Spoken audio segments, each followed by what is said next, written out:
If you have rupees 45 lakh burning a hole in your pocket, you can buy yourself an iPhone 14 Pro Max and still have spare change left to buy a luxury SUV. And what we have today might just fit the bill. This is the facelifted Citroen C5 Aircross, and it's one of the most comfortable SUVs you can buy this side of rupees 50 lakh. Hi, I'm Karan Singh, you're watching AutoX, and this is our first drive review of the 2022 Citroen C5 Aircross.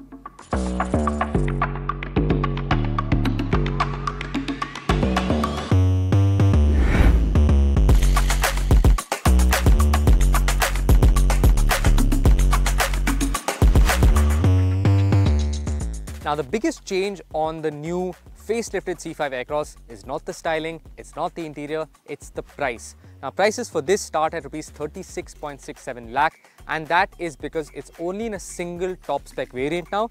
So this is the Shine variant, but it's still almost 3 lakh rupees more expensive than the pre-facelift model.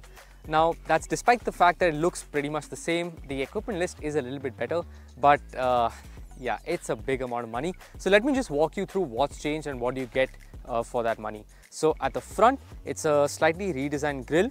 The front is actually where you can spot the facelift the most easily. So the split headlamp design of the pre-facelift Aircross is now gone. It's now a single piece unit. It looks quite cool, sort of tapers out at the edges and flows into the grille in the front. So I think it looks really nice, really sharp. Then at the bottom, the bumper is a little bit more aggressive. The colored air dams that the earlier C5 Aircross had are now gone. They've been pushed to the side where you have these air curtains. These are actually functional air curtains, so they help improve, obviously reduce the drag for the car. And these have a color-coded element in them. I don't know if you can tell on camera, but on this car, it's a blue element. I think it looks kind of nice, adds a little pop of color to a rather boring white otherwise. Then around the side, obviously the side profile is the same. This is a minor facelift. After all, you do get slightly redesigned wheels. I think they look quite cool. Excuse the fact that they're a little bit dirty here. We've driven it through the sand, but they do look quite cool. It's got a diamond cut finish, a nice petal type design, looks quite nice.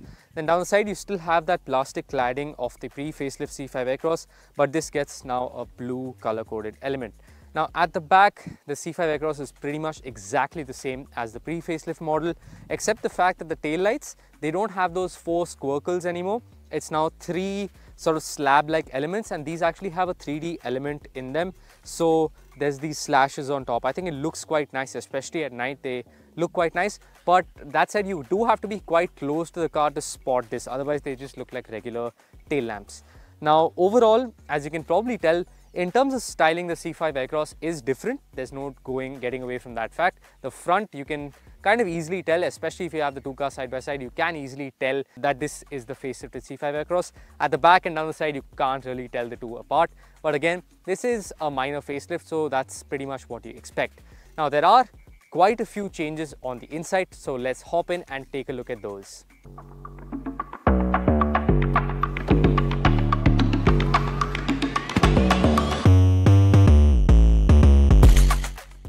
Okay, so now we're inside the C5 Aircross, and this is actually where there's quite a few changes. Change number 1 is the fact that the 8-inch sort of integrated touchscreen is now replaced by a 10-inch floating unit. This is more into your line of sight, and I must tell you that it's actually a nice screen.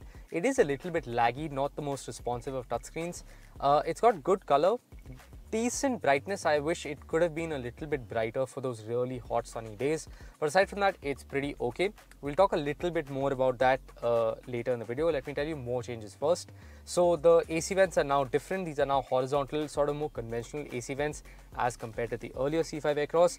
Also, the gear selector is now gone, like the traditional gear selector is now gone. It's more of a toggle switch, so you sort of flip it back for going into park. You know, it's pretty self-explanatory. Then even the drive mode selector is now new.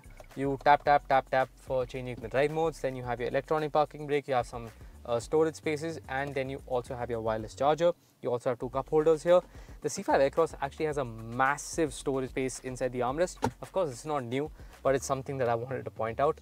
Then another change is that the digital instrument cluster gets slightly updated graphics. I think it overall looks very nice. The speed readout is front and center, but it's not extremely customizable. Yes, you can change some of the colors, some of the themes, some of the layouts, but nowhere near as customizable as something like the Volkswagen Tiguan, which really allows you to play around with the layout and configure pretty much everything in that virtual cockpit. Now let me tell you what I don't like about this infotainment screen. The first bit is that Apple CarPlay does not run on the entire screen. It runs on a cropped out version of the screen, and that is just this much, which is pretty tiny. The second problem with the screen is the fact that there's no physical AC control. So let's say I'm driving and I want to change the AC temperature. Right now it's obviously on the AC mode. I'll press music. So let's say I'm driving and I want to change the AC temperature. There's two ways I can do it. So first I can click this, then I can change the temperature or adjust the fan speed. The second way to do it is to click this, and then it gives me into the climate menu where I can change where the air is also flowing from. Now the problem is that you do get distracted and you always have to look here to adjust the AC. It would have been easier if these shortcut buttons had been integrated into the touchscreen and not waste this entire panel on just shortcut keys which you will not use very often, and give you proper dials and rotary knobs for the air conditioning. But that's probably my only gripe with this. Other than that, it's a nice system, works quite well. But like I said, it's a little bit laggy as compared to the better systems out there. Now let's quickly hop into the back and let me show you the rear of the C5 Aircross.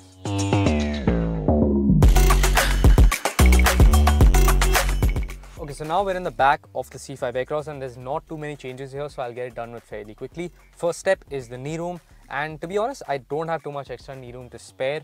I'm 5'11" and the driver's seat is adjusted to my driving position, and I actually really don't have enough knee room to spare. Headroom is actually okay, but on this side you are a little bit closed in with the roof. Now aside from that, the three individual seat layout of the pre-facelift C5 Aircross is still existent here. And there's advantages and disadvantages to this. Advantage is the fact that even the middle passenger, I'll just slide to the middle here, even the middle passenger will be equally comfortable as the passengers on either side, and you can individually move these seats forward or back and recline them. So that is a big plus point, especially if you'll be carrying 5 people very often. Now the disadvantage is that if you not carry 5 people around too often, which is a lot of times, most people who buy 5-seater cars usually use 4 seats at the max. These two outer seats are of course compromised. Because there's more space for the center seat, the outer seats are compromised, which means that the people on either side will not be as comfortable as they would be in a conventional seating layout of a 5-seater car. The second thing is that these seats are fairly narrow. So again, like a similar problem to have in the front is that even in the back here, if I was even a little bit wider, I would, be rubbing my back end on the seat belt, buckle, which is not a very pleasant experience, I'm guessing. So that is a bit of a downer. Also, you do not have an armrest at the back, obviously, because you have a seat back here. Now aside from that, you do get a panoramic sunroof. It doesn't open completely, but the glass area is good, so it gives you a little bit more airiness in the cabin. Aside from that, these seats are fairly comfortable. Now, like with the front, the padding is improved and these seats are quite comfortable. But that said, the competition has moved on very aggressively forward, offering lots of knee room, lots of headroom and lots of gizmos in the back here. So you do have AC vents, but you have only one Type A charger. So it does feel a little bit dated. But if you are looking to carry 3 people in the back very often, this might be the best SUV in its segment. Now, enough of talking, let's quickly drive the C5 Aircross and find out what it's like.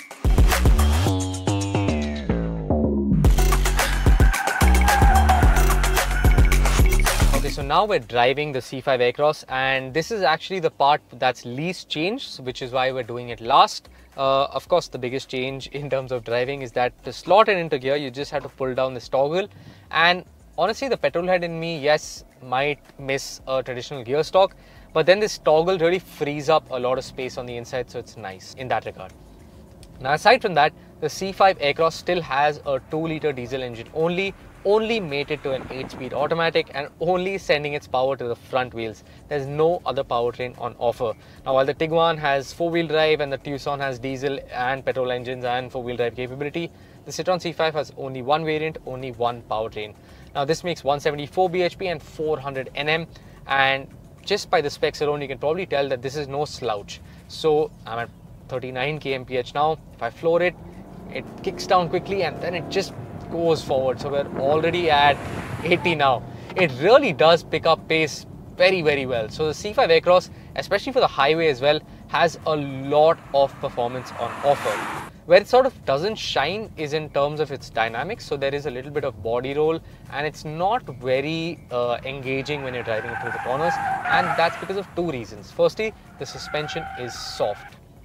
Now that might have its downsides when you're doing really hard cornering, but it has a major upside when you're driving in pretty much any other condition in India. It soaks up bumps, potholes, speed breakers, imperfections, everything fantastically well. It's honestly surprising how well it takes it. There's a double speed breaker ahead of me now. I'll throttle through it. No thud, nothing. The only noise you probably heard is the bag in the back sort of just jumping up. The C5 Aircross's ride comfort is fantastic. Yes, it does come at the cost of body roll, and hopefully you can see some shots of the car cornering and leaning on its outside wheel. But to be honest, how often do you corner?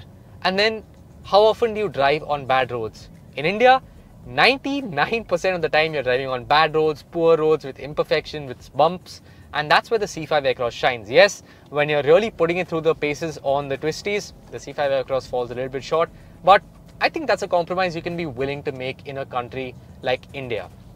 Then secondly, it's the steering. So the steering is vague, it's very light, and usually you'd find me complaining about a light steering wheel, but not here. It really goes with the theme of the C5 Aircross. The steering is in fact so light that I am in comfort mode now, normal mode now, and I can drive it with one finger. This is not me putting stress on the thing. You can literally drive it very easily with just this. I don't encourage you to drive it like this, but it's very easy to drive it like this.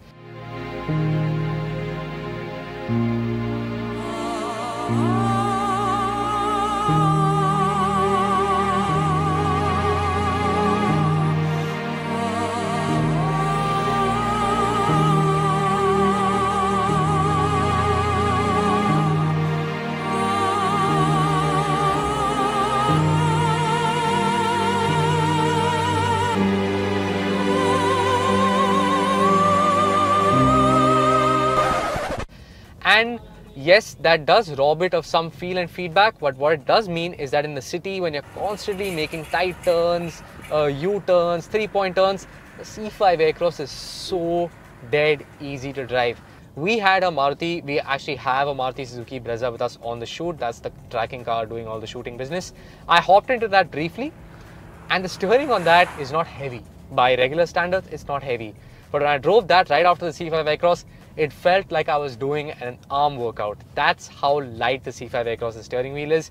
And when you're making 3-point turns, it's brilliant. It's actually really good. It's a feature that really goes under the radar. So that's a big plus point on the C5 Aircross. Now, aside from that, in terms of driving, the C5 Aircross is the exact same as it was before. Even the steering, even the suspension, all of that is unchanged. It still has those hydraulic bump stops. So when you really hit a very hard pothole also, there's no pronounced thud coming into the cabin. So all of that is fantastic, and it continues to come through on the C5 Aircross. So to sum up, yes, it does compromise a little bit in terms of driving dynamics, but it still has a strong 2-liter diesel engine and really good ride quality. Now, I know I've already spoken about the interior and all the features and all the changes already, but I want to mention a little bit while driving. That's because the C5 Aircross does feel new. It feels different. When you hop into the Tiguan, it feels very familiar, at least to us auto journalists. When we drive Volkswagen, it's very similar. The C5 Aircross has an interior that's not similar to any other car in the market, and that's really nice to see. And that might be something that draws buyers to it. Like the design on the outside, the design on the inside as well is unique, and that's actually a good plus point for the C5. The driving visibility is good. Again, the seats stay very comfortable. And yes, I can't put my seat down fully low enough, but I think that's okay. This is an SUV, and I think that is all right. It's something that I can excuse. Fit and finish is okay. The material quality is good. This plastic might look like it's hard touch, but it's very soft, nice and supple. There's leather here, there's leather on the armrest, so all of that is very nice. Does it feel like a rupees 40 lakh SUV? I think that's a matter of opinion, because this sort of all black theme of the cabin, according to me at least, sort of robs it of some of that premiumness. But aside from that, I think it's very nice, very well put together as well.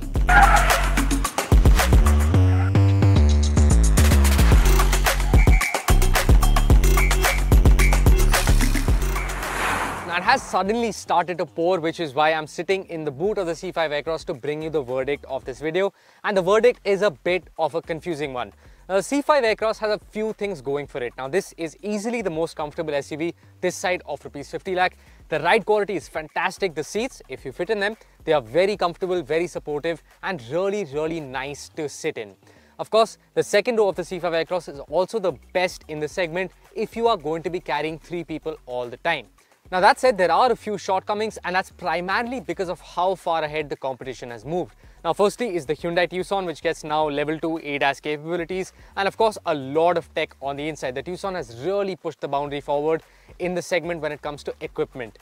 Then there's the Volkswagen Tiguan, which is the benchmark when it comes to driving dynamics. Of course, there's that 2-litre TSI engine, really great handling, and the premiumness and plushness that comes with the Volkswagen badge. Now, of course, the Citroen C5 doesn't have any of that, but what it does have is exclusivity. Now this, we've been driving it around for the better part of a day, and people have come and asked us so many questions about the car, really intrigued. People have turned their heads, and really they want to look at the car because you don't see too many of these on the road.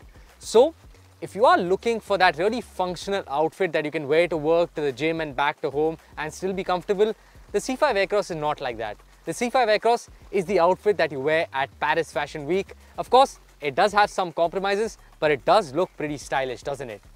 Thank you for watching. This was our first drive review of the C5 Aircross. I'm Karan Singh, and if you made it this far, please give this video a thumbs up if you liked it. Do comment below on whether you didn't like it, whether you liked it, what we can improve for our next videos. And of course, let us know what you think about the C5 Aircross. Would you buy it over the Hyundai Tucson or the Volkswagen Tiguan based on styling and comfort alone?